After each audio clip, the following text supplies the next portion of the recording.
Hello, and welcome to the 11th episode of Recluse Horror. This is a daily horror movie review podcast. Just a little background. Back on my birthday in April of last year, I decided I wanted to watch and review a horror movie every single day. I have done so for the last 278 days, although only the last, including today, 11 days, have been part of a podcast. Before that, they were text reviews. So today's movie, after a lot of pain and heartache trying to find a movie, was The Girl with All the Gifts from 2016. Sam wasn't able to watch the movie with me, but he will be here for the second half, for the second review that I do. I thought The Girl with All the Gifts was pretty good. Again, I have gotten a little bit sort of disillusioned with the zombie genre, possibly because it's been a little bit overblown in the last few years. Every other horror movie feels like it's a zombie movie sometimes. And, I thought this one was not so bad.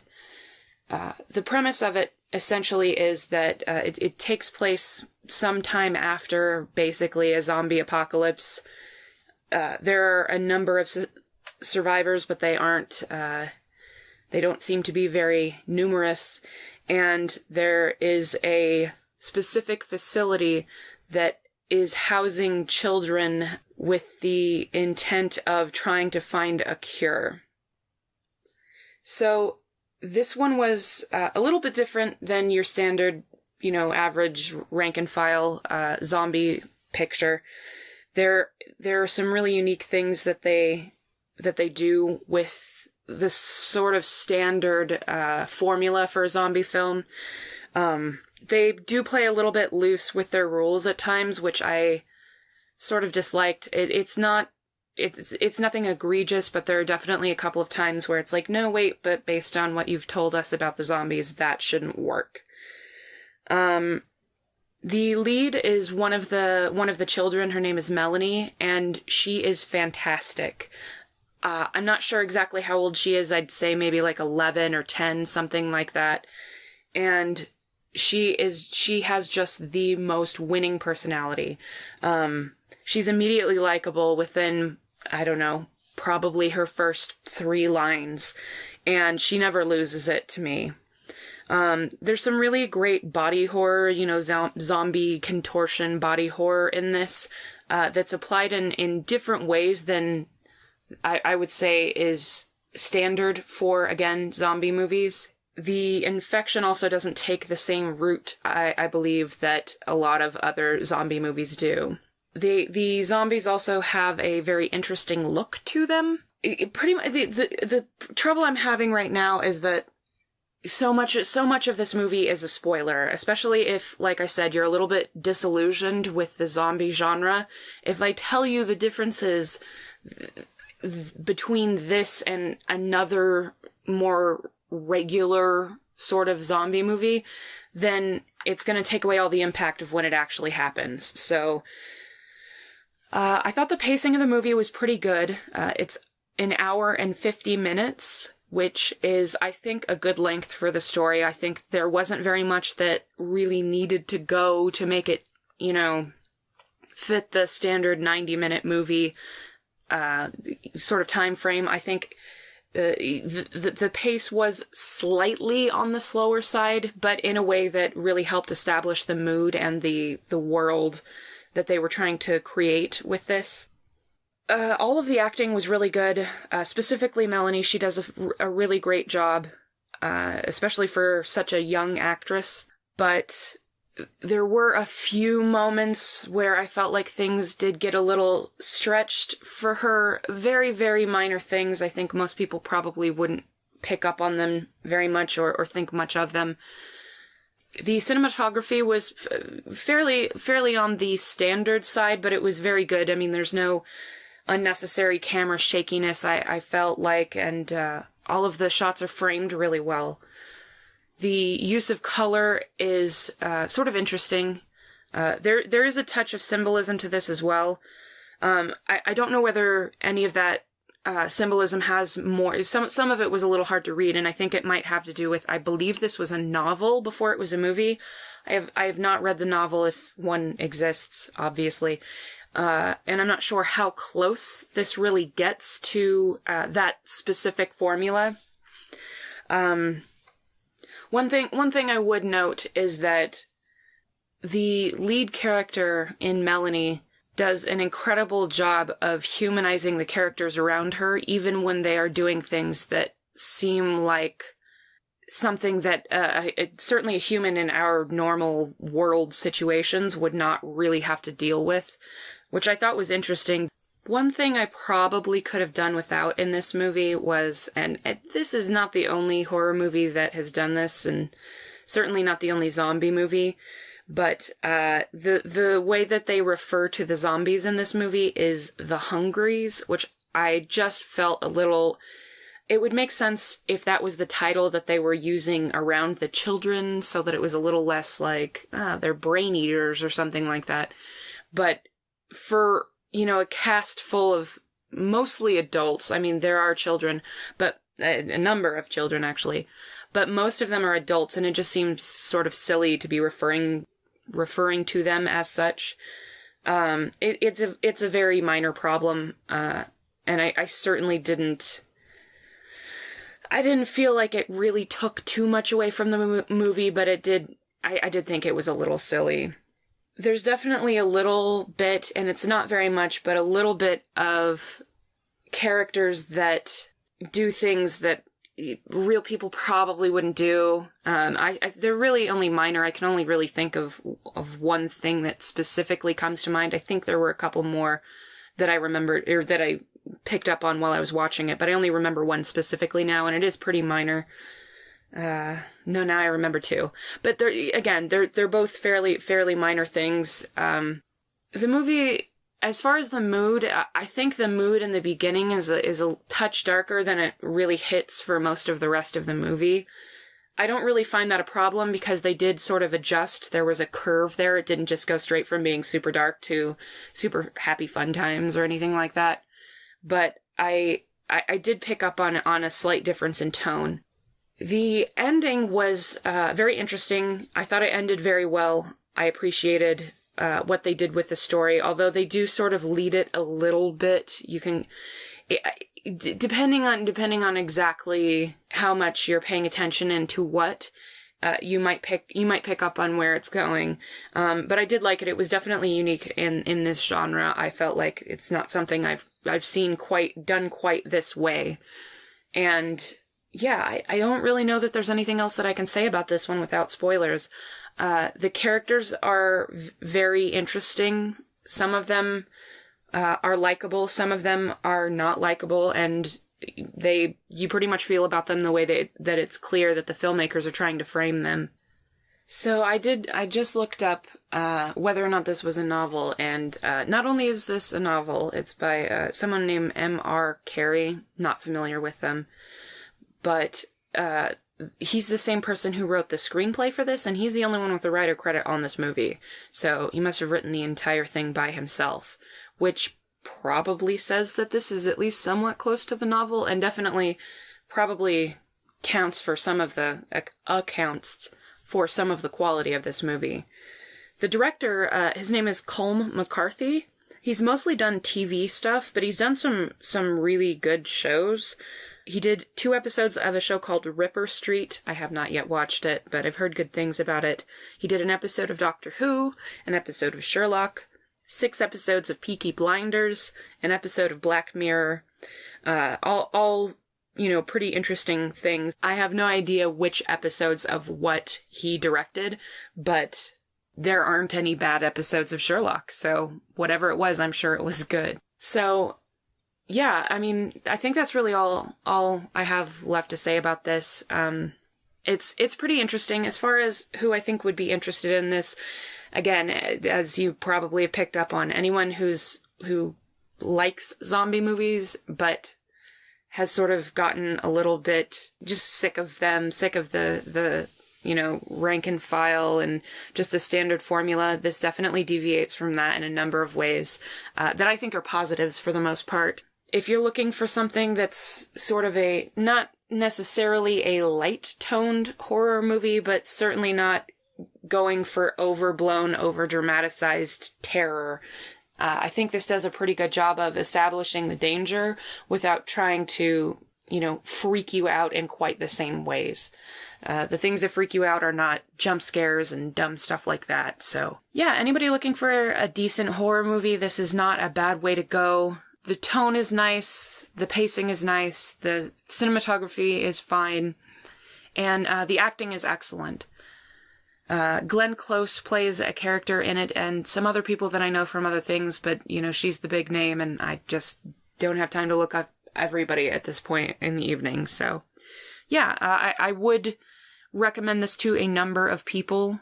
It's certainly not the best zombie movie that I've ever seen, but it's a pretty good one. Definitely one of the better ones I've seen in the last decade or so. So go ahead and check it out if you find it interesting. It's called, again, The Girl with All the Gifts from 2016. So while Sam was not able to watch the new movie with me, he did see the movie that has come up as one of my older reviews today. So basically every episode, I review one new movie, which is what I watched that very day. And until I run out of them, at least, I'm going to go over my text reviews, the movies that I have already reviewed in text, and just give any impressions and memories that I have left. And Sam really liked this one, didn't you? Oh, yeah, TerrorVision's awesome. I didn't say the title, but I think Sam let it out the bag.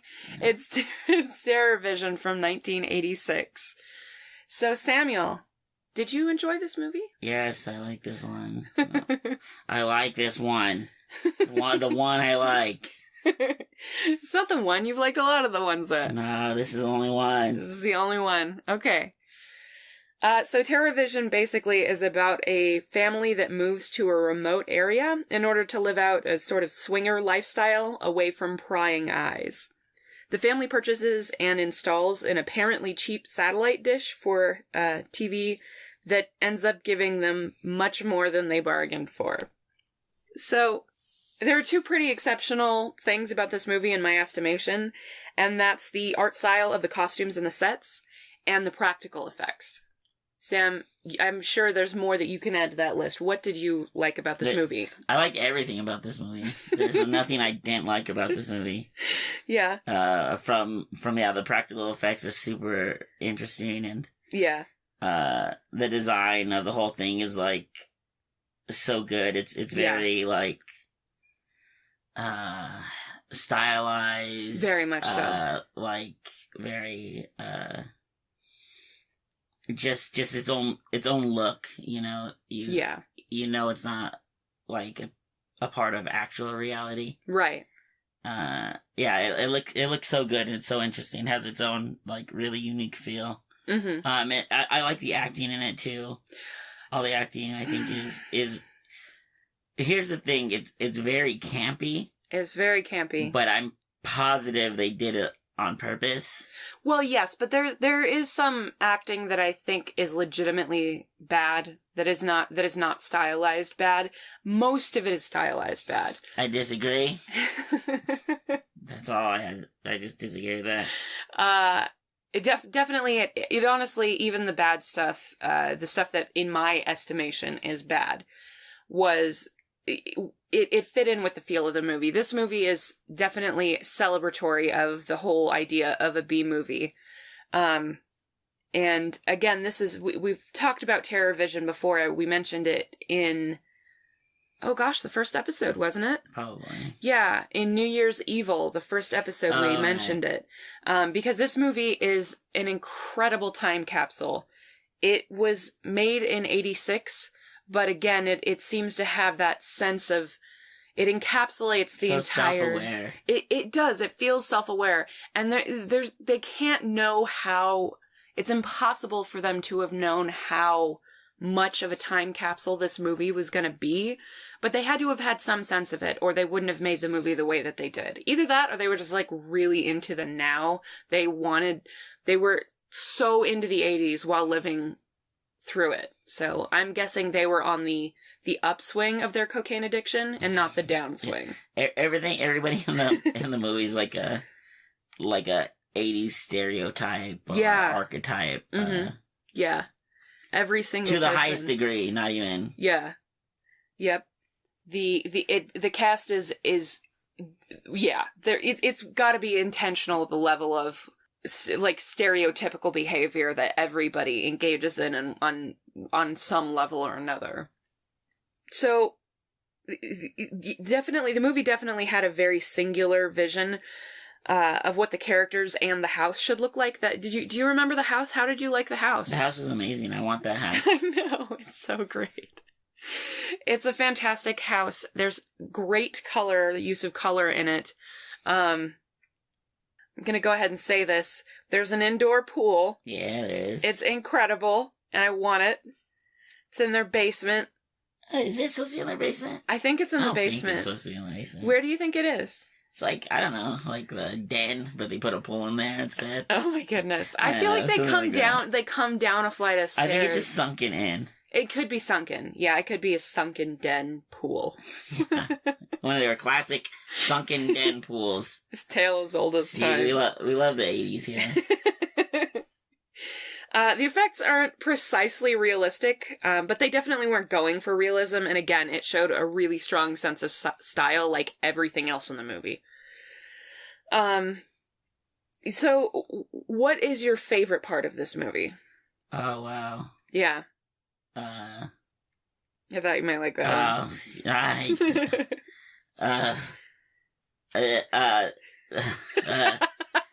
The metal guy's hilariously metal. Oh my goodness. Yeah. I think the characters are so good in this. The characters are great. He's really good. Medusa's really good. Oh, I forgot about Medusa. The sister's really good. Yeah. The mom and dad are really good. Super good. The grandpa? Their swinger friends are really good. Oh, man. I don't like the grandpa as much as some of the other characters. Well, he's just kind of... But he's such a stereotype as well. I know. He's just like... Yeah, I guess he's okay, but...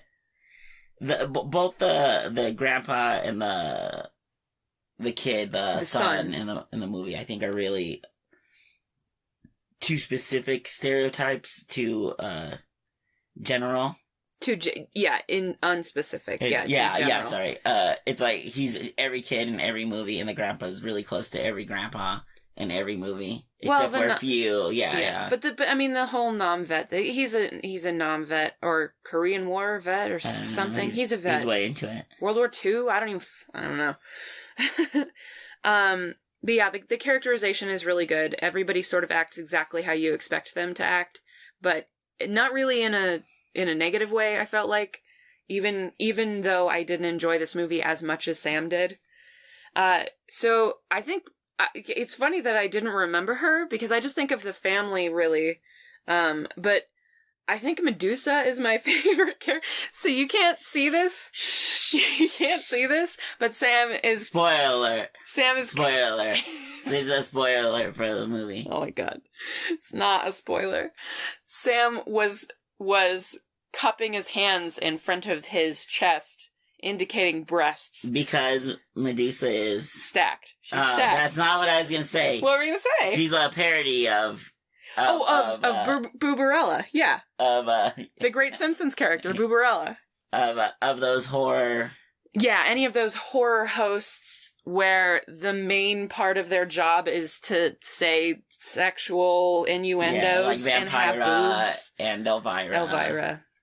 Vampira, the original. Oh, man. Yeah, so she's fantastic. She is a little bit different. I thought it was interesting that they didn't just use another vampire amalgam, to do that, another vampira. Straight up vampira ripoff. Certainly like Elvira is. Like Elvira is. Or, yeah. Oh gosh, I don't know. There's a ton of them in movies. Booberella, too. Like I said. That's The Simpsons. But yeah, they do actually try to sort of play on that formula. You know, that's a little bit kind of sort of what they did with New Year's Evil 2. The main character, Blaze, is definitely similar to those characters, but I mean, I guess they're not going for that. I think they're really going for the VJ thing, the MTV DJ, VJ sort of deal. But regardless, like, it's sort of a similar character. She's overblown. She's totally made up and, you know, all of that stuff. So, I don't know. But yeah, no, she's probably my favorite character. She is somewhat of a stand-in for the audience in this movie. Yeah. And I think in that role, she does it pretty well. Right up until the end. So, the plot is definitely silly, and it works in some places, but I don't think it necessarily works in every place, as does the humor. I think most of the humor is incredible. Do you remember anything specifically that you disliked about this movie in any way? Wow. That's a hard one. Some of the pacing's a little weird, maybe. Yeah, touch. But that's, like, probably not even. The pacing's probably good. It's probably just the thing I like the least. Uh-huh. Because the movie starts. You get an idea of the family. Spoilers happen, and the movie takes off from there. Yeah. Maybe just the second half or the second act is kind of long. I think the second act is probably the majority of the movie. Well, it definitely is. And I would say that's a pretty normal convention for a movie. But I felt like the second act is definitely paced a little funnier than the rest of it. Yeah. I think because the first act and the third act are paced so great. They are, yeah. They're paced very well. You feel it, even though it's not bad. Like, I was just struggling to find something to say bad about it, because making me for some reason. What a psychopath. Yeah. Well, you know. It's amazing. The movie's amazing. Nothing's wrong with it. Nothing's wrong with it. So, yeah, no, definitely the pacing in the second act. I felt like a little bit of the top, it could have gotten rolling a couple of minutes faster, but it definitely wasn't a big problem. I think another one of my favorite parts was there were a couple of places where it would start to go in a direction where you feel like you know where it's going, and then it would very quickly change direction. Yeah, I didn't spend enough time with some of the stuff I wanted it to. I think that had to do with the characters being so likable. Yeah. So you wanted to see them do more stuff or get into other situations. Yeah, and instead they would just move on from it. Yeah, it's kind of one note in that way. Oh yeah, it's definite, but you know, it feels uniform in a good way too, in a lot of ways. Yeah, it doesn't go off the rails. Yeah, no, well, that's kind of what I was saying. There's a couple of moments in specifically the second act, where you think it's going one way, and then they just completely pivot. Yeah. I just mean like on tangents. Quickly. It doesn't, and I liked that. Yeah, I liked that you know, really quick. Change. Oh no! Yeah, it changes the situation, but it doesn't go off on weird tangents. No. That don't seem like they don't need to be in the movie. Well, there is one specific one but I think that adds to the humor of the movie. Okay. I think it's intentional.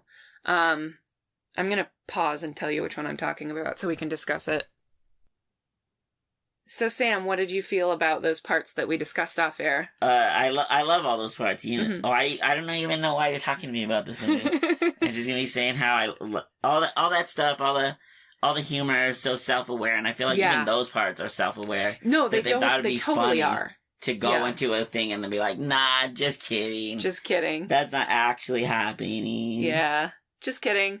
No, those are some of my favorite parts. You know, I keep saying something is my favorite part, and there's so many good parts. Yeah, it is. It's really fun. It is one of the most fun movies that I have seen for this. I don't think I would put it in, you know, say my top 20 or anything, but it is very good. Would you, out of at least the movies that you've seen with me, which has been a fair number, where would you rank this? Top 10? Top 5. Top 5? Top 5. Okay. Yeah. I would have to I'd have to write all my favorite ones down and try to fit it in there. Right. Mm-hmm. I really enjoyed this movie. I wish there was more movies like this. Yeah. That had the same feel and had the same self-awareness of of what they're dealing with and what kind of movie it is. Right, yeah. So many movies like this take themselves so serious and try to be so, just so, like, trying to say something in, like, a monster movie. Mm-hmm. And sometimes that doesn't land. And they do it with worse effects even than this movie. Right. No, the effects were great in this movie. I feel like because they knew what they needed to look like. Right. And they weren't...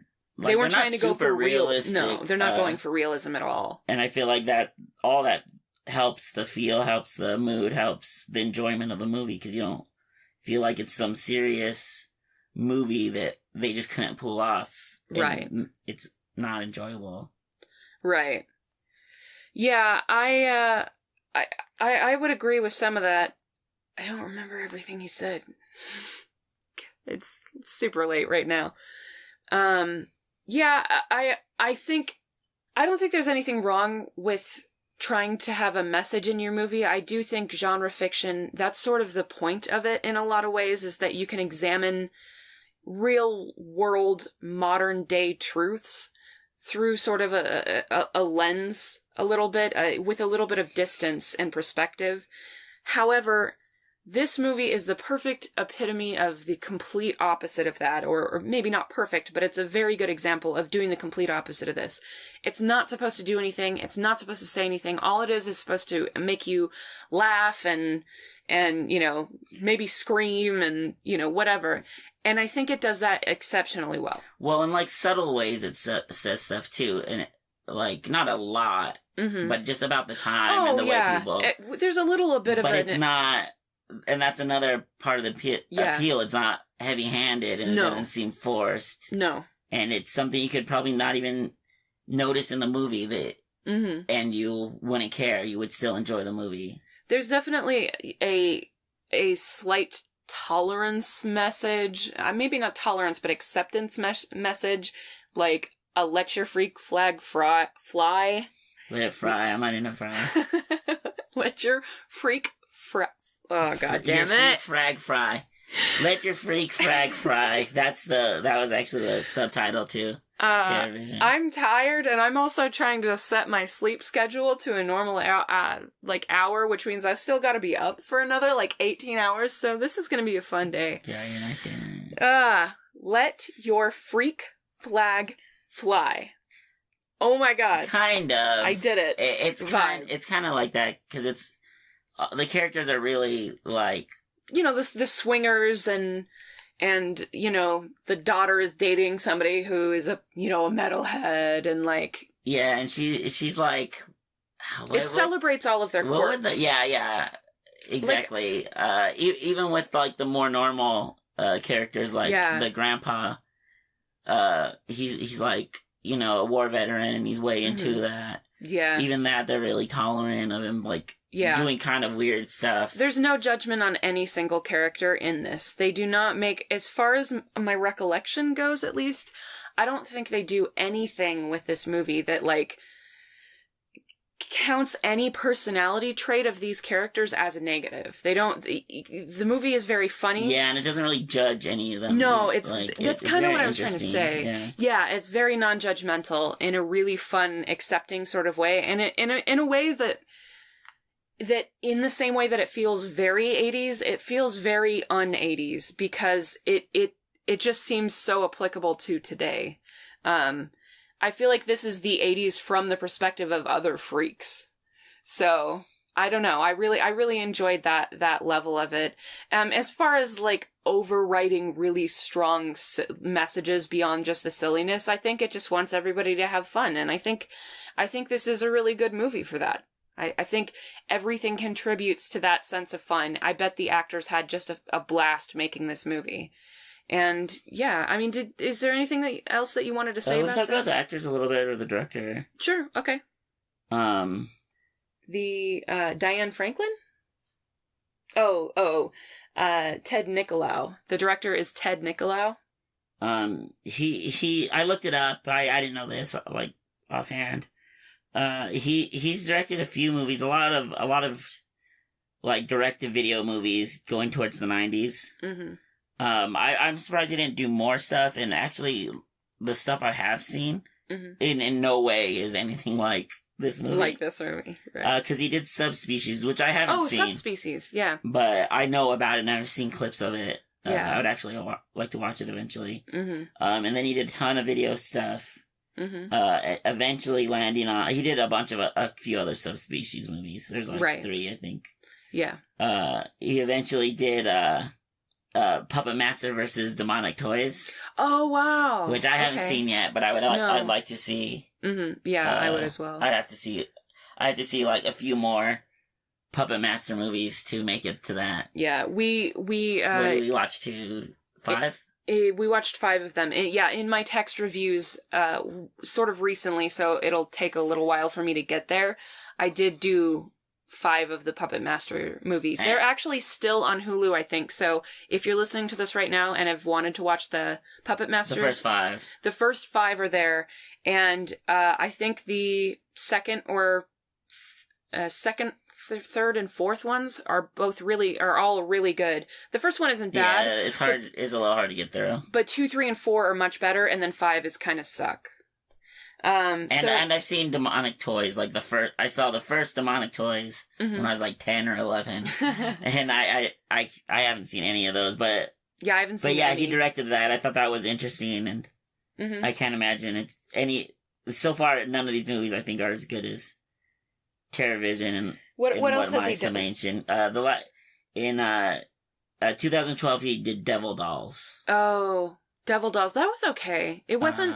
I didn't see it. I did see it. Do you remember? You did, I think. I'll pause.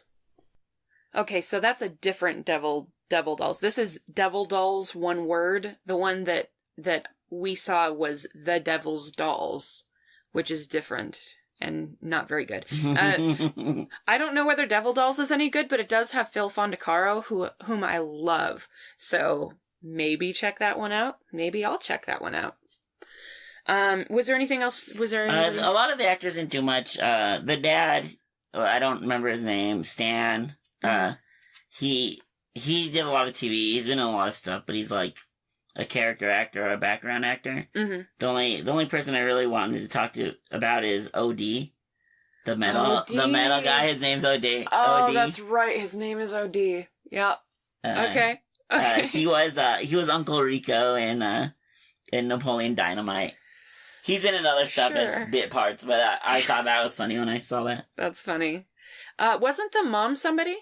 All these actors have been, not all of them, but a lot of the actors have been in a lot of different stuff. Yeah. I was just picking out stuff that people might have heard of. Right. Well, one of those people was in something that we reviewed for the podcast already. Was it New Year's Evil? Somebody was... I don't know. Pausing again. So a cat barged into our recording room right here. One of my roommate's cats. I would say that I apologize for it, but I don't care if you hear the cat purring. So no, none of the actors in this were from New Year's Evil. I think there was a New Year's Evil character who was in Galaxy of Terror, and I think that's where my wires are getting crossed. Yeah, there's a few actors here that cross over to other B horror-ish movies. One of the characters was in Chopping Mall, and there's a few like that. A lot of these actors have been in a lot of stuff, but either not main characters or it wasn't a big movie. There's like a lot of the cast is that way. Like the actor who plays OD, he's been in like 140 things. He has like 140 credits. But you know, that's crazy. Wouldn't his most famous one is probably OD and Uncle Rico, you know, and those are both side characters in those movies. So, right, yeah. Super good job in both those, actually. Yeah. But I don't remember Uncle Rico, but I don't really care for that movie, so I have no sense of humor. Well, my point being, you wouldn't know him, you wouldn't really think about it unless you went out of your way to be like, oh, that guy. Right. His name is John Gears. John Grease. It's just interesting. He's in a lot of stuff. A lot of these actors are and stuff. But going through everybody's stuff will take forever. But you know, they're actors who've been in a lot of movies, a lot of side stuff. Right. the whole cast is really good. I just wanted to mention that. Like, most of these are actors, professional actors who've been in, like, so much stuff, so. Well, and the grandfather was I think he ended up being a pretty big character actor.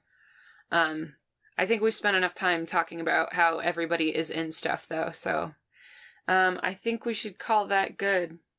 Did you have any other final thoughts on this movie or anything like that? No, I love the movie. I guess who would you recommend it to? Yeah, is there anybody who loves the 80s?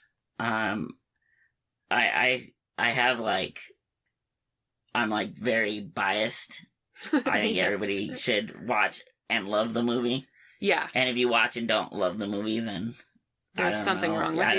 I don't know what's wrong. Like, who hurt you? But, so I would recommend it to anybody who would listen. Right. They wouldn't necessarily like it because of that. So I don't know. Yeah, someone who likes the 80s, someone who likes sci-fi. Yeah. Someone who doesn't take stuff too seriously. I don't know. Like, anybody into horror comedy, anybody into B movies, 80s movies, you know. Yeah, I don't know. I don't think there's a specific group that wouldn't like it unless you're super against the 80s or don't like horror comedy. And even as far as horror comedies go, you know, this isn't scary movie. This is funny, actual horror, like, sci-fi horror. I mean, it's funny, but I would call it more of a sci-fi horror movie almost than I would a horror comedy, even though it's hilarious. It's just a different type of humor. It's not trying to make you laugh on the same level that, like, things that make active jokes kind of do. Yeah, it's all subtle and within the context of the movie. And so much as anything in this movie is subtle, but, like, yeah. No, I would agree. No, I did really like this movie. Certainly not as much as Sam, but I'm not sure that's physically possible. So, yeah, it's really good. Okay, so Sam, what's your rating? I don't know. It's a million Medusas. 1 million Medusas. Yeah. 1 million Medusas. Okay. Yeah, so thank you for listening. If you enjoyed this, please like, subscribe, rate, review, whatever it is on whatever place you found it.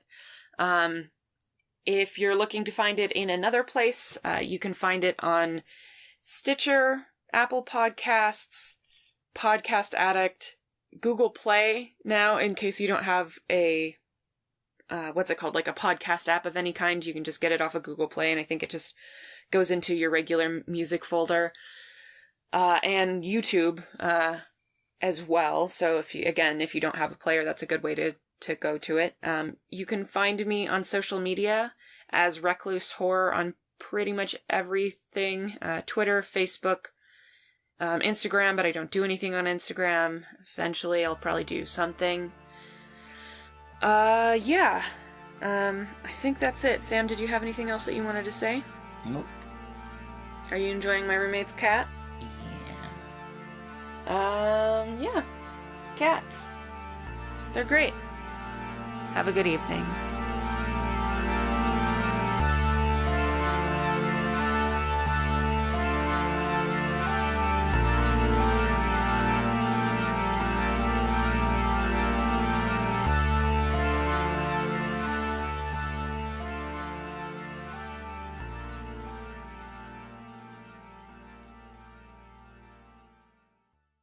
Katie, say the thing.